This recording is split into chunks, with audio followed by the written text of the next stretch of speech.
there any players you're really hoping to leave those early rounds with in your best ball leagues? Yeah, so I think the first and second rounds are largely dictated by draft order, and like I don't think my wish list really is that different from people's most other people's in terms of like the first two rounds. You know, I'm targeting McCaffrey and Saquon Barkley with those first two picks. If I'm toward the middle of the round, I maybe think about like Joe Mixon or I don't know. As it gets later in the round, maybe hoping to maybe get some Nick Chubb, Aaron Jones type combination on the turn. Like I don't think any of that changes. I think the third round is where things kind of get interesting, and depending on where I am, like when I finally want to break out of the running back, off the running back track after I've got my two guys in there. I mean, the two receivers who I like a lot, who seem to be available in the mid third or later, Kenny Golladay and Allen Robinson. Just because I think for some people they're more like wide receiver 2 types, but I really think they're pretty legitimate wide receiver 1 types, maybe back end wide receiver 1s. Allen Robinson is just clearly the guy in Chicago, and maybe it scares off some people that he doesn't have a great quarterback that he's playing with, but he was able to put up really impressive numbers last year playing with Mitch Trubisky. So that says quite a bit about him. And Kenny Golladay is certainly a guy who just, I mean, seeing is believing with him. He's just so good. And, the fact that he was able to consistently score touchdowns last year with David Blau as his quarterback, who, a guy I'm kind of shocked has been able to stick in the NFL.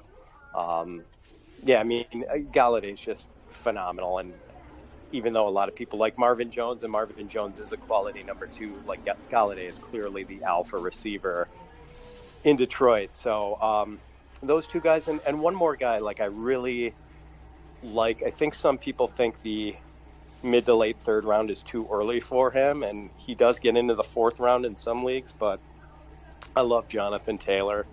I think he's the best running back prospect we've seen since Saquon Barkley. Wow. The size speed combination, and I am a little biased here because I am a Wisconsin guy, but his footwork is just amazing. He started to catch passes more in his last season when he, asked the coaching staff to involve him in the passing game more. And he landed in just a great spot with the Colts and their incredible offensive line. So I think he's going to eat in year one, and I think it's kind of nice that Clyde Edwards-Helaire is being regarded as like the more attractive rookie running back, and I think that has kind of affected Taylor's price and made him just a great third round, early fourth round value.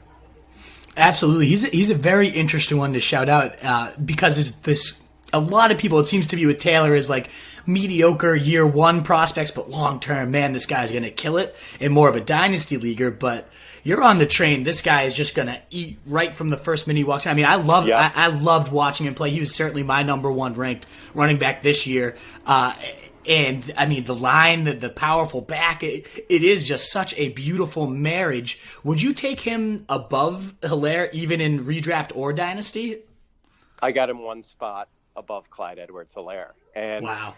I think part of the big reason why people have Edwards-Helaire higher, and in some cases significantly higher, is just the coach speak we've seen after the draft. Like Andy Reid just can't stop talking about Clyde Edwards-Helaire and how he reminds him of Brian Westbrook and how he's going to have a big role right away. That's all great. But like Andy Reid lied his ass off just last year about LaShawn McCoy, veterans maintenance or whatever, and how he was just, we're just basically resting him for a couple of weeks. He'll be back. And, he kind of wasn't back. Like he was being marginalized and shut out of the offense, basically. And it's great that Frank Reich and Chris Ballard want to keep up the morale for Marlon Mack and Naheem Hines, but those guys are not keeping Jonathan Taylor off the field. I had two follow-ups, and one of them was going to be, do you buy the committee talk at all with Mac and Hines? Do you truly think a 3-down roll is going to happen for Taylor? That was going to be, the kind of second question is, part of that is, are you worried at all about the lack of camps and all that, because of the virus going on? A lot of people are getting a little bit down on rookies and saying the learning curve is going to be a little bit steeper. So I guess a two-parter there is, are you worried about the committee? You think it's going to be a true 3-down roll? And if so, is that going to be delayed at all? Or when do you think we can anticipate that? Well, I'll say, first of all, as far as the 3-down roll, we're not going to see a true 3-down roll for Jonathan Taylor. I mean, we see that for so few guys. Jonathan Taylor wasn't even a 3-down back at Wisconsin. I mean, they would take him out on passing downs. My God, otherwise the guy would have gotten 500 touches for the Badgers last year. But, yeah, they had a passing down guy that they used in his absence. And Jonathan Taylor's first year was Dare Agumbawale was their passing down back. So... like in obvious, on 3rd and 6, it's not going to be Jonathan Taylor in there. It's going to be Nyheim Hines. Yeah. So I don't think Hines's role is going to change very much, but it's Marlon Mac, man. I mean, he's the guy who's going to very much lose out here, and a guy I have no interest in drafting just because I think Taylor is going to zoom by him in terms of usage. Absolutely. Yeah. Oh, keep going. Oh, I was just going to get at the second question about rookies in general this year. Yes. I think it's more worrisome for the guys who are involved in passing games, the wide receivers and tight ends. It's going to be a little harder for them to sync up, I think, with the non-conventional training camps, with the curtailed or eliminated spring programs and team meetings and stuff like that. So it is going to be harder for those guys to get in sync with the quarterback, get in sync with the offense. That kind of thing can take time for pass catchers anyway. And now these guys are kind of set back by it. But, I think running back, it's always easier to make that transition, see the hole, go through the hole, a little less of a learning curve. So I think they're going to be rookie running backs who contribute right away. And, maybe we see it affect the rookie receivers more. Yeah, I think that's a great point. It's often how it goes anyways, is the running backs tend to translate much quicker just because it's not as much required of you, not as much syncing up and learning of playbooks. So and it's a huge point to consider there. I'd say in that similar range of where you're targeting people, I love all the names you shout out. I'm in full agreement that I expect Taylor, even if it's by midseason, especially with Marlon Mac's inconsistent injury history, as soon as he takes that fully, he's going to feast. You're right. He doesn't need to be a full, true 3-down guy, but if he approaches 250 to even 270 touches in this offense behind that line, I mean, good God, the talent, the player, it's going to be phenomenal. So I'm fingers crossed. I'm really hoping it happens sooner than later because it's just going to be a joy to watch, just as a football fan, but also as a fantasy fan. If he's on your team, I mean, it could be a pure feasting. The guys I like in that kind of 3rd round range where you do have a little more flexibility, you're not as locked into draft slot. Although I would say that the 2nd round, there is kind of a debate as like which guy of these running backs, if I know I'm going running back, do I go? There's kind of like the Drake, the Ecklers, it's a little bit tricky in that sense. Why don't we, just before we go on, of those kind of like 2nd round running backs, do you kind of have a preference behind that tier of like the Eckler, if Sanders fell, the Kenyan Drakes, the Aaron Joneses? Like, do you have a guy you lean on in that 2nd round?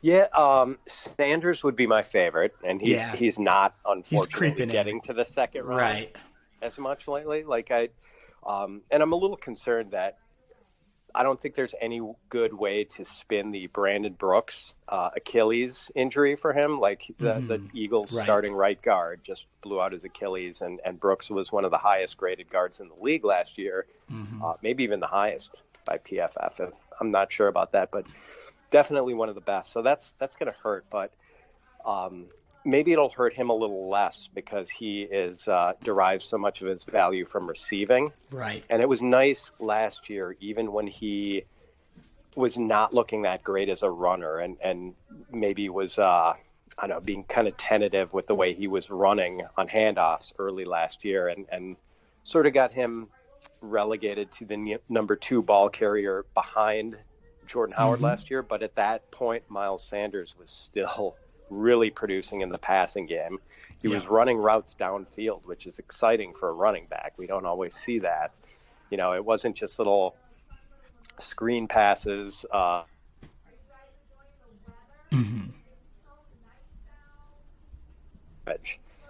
And then finally late in the year down the stretch, we saw him take over as the lead runner, and he was still producing in the passing game. I think in the Eagles' last 6 or 7 games, including the playoffs, I think Sanders had at least 5 targets in every game.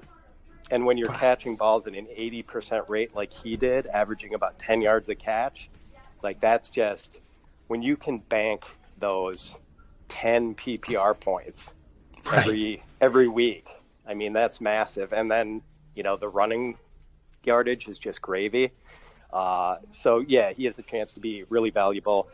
I like Aaron Jones. Obviously, the touchdown total is going to come down. There's no way he's getting into the high teens again.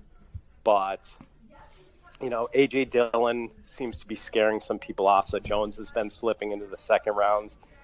I like him. You know, I guess I'm not going to get Kenyan Drake now that Kenyan Drake has almost become a consensus end of the first round guy. Not so much because I don't like him, although we have still never seen a full Kenyan Drake eats kind of season. Like that still hasn't happened yet. Yeah, things look great in Arizona after the trade, but he's also got 2 really good guys behind him in Chase Edmonds, and then a rookie who I'm not sure why Eno Benjamin fell to the 7th round, but a guy who was pretty electric at Arizona State in college. So I'm just a little worried that there's some interesting competition behind Drake, and it would only take, you know, a sprained ankle to really overturn the depth chart maybe there. So I'm not sure I want to sail into that risk with Drake.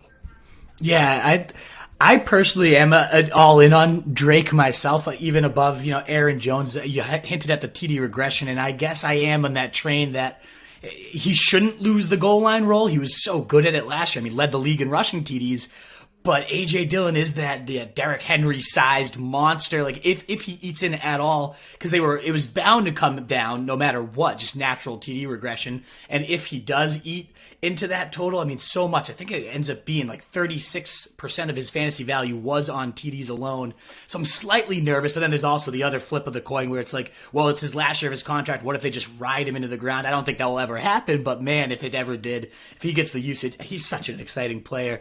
But with Drake, the one thing I do like is, and it's almost baked into your answer, is he's so good, and if he went down, I mean, Chase Edmonds' price is very cheap, as is Eno Benjamin. So if you just kind of own that backfield, to me, it kind of seemed like throughout the year that offense was based around one guy in the backfield. It's how they operate, you know, not having to substitute, involving the guy in the pass game so they can push the pace. It seemed to me, whether it was David Johnson those first 5 weeks or so, then it was Chase Edmonds for a handful, and then it was Drake. There was always monster running back games happening, and it was mostly because it was one guy there. So even if Drake goes down, I'm hoping to just own that kind of Arizona backfield, whether it's best ball or standard formats, just to kind of lock it in. In terms of the 3rd round, I love the guys you brought up. I'm all in on all of them. The only names I just want to shout out for my personal opinion is I love DJ Moore. I think this offense is going to ignite under Joe Brady with Teddy Bridgewater, who has experience from the Saints, which is where Joe Brady's scheme, all that. I mean, a lot of people already know this if they've listened to the podcast. I'm all in on that offense. I think it's going to light up, and I think that TD total is finally going to rise to match those insane yak that he racks up. It's going to be a beautiful season from him. And I also love Curtis Samuel even later for his price. But I'm trying to get a lot of pieces of that game. And Odell Beckham, I mean, especially for best ball, the way he's falling, I know it's going to be a run-heavy offense, but man, the way Diggs was used on so many vertical routes last year, I think like 70% of his yards or something crazy, the exact ratio I forget, but so much of it was deep yardage. And if this guy is back to full health, it might be one of those kind of players you always have in your heart, that 1-year fantasy title. I know we all have him.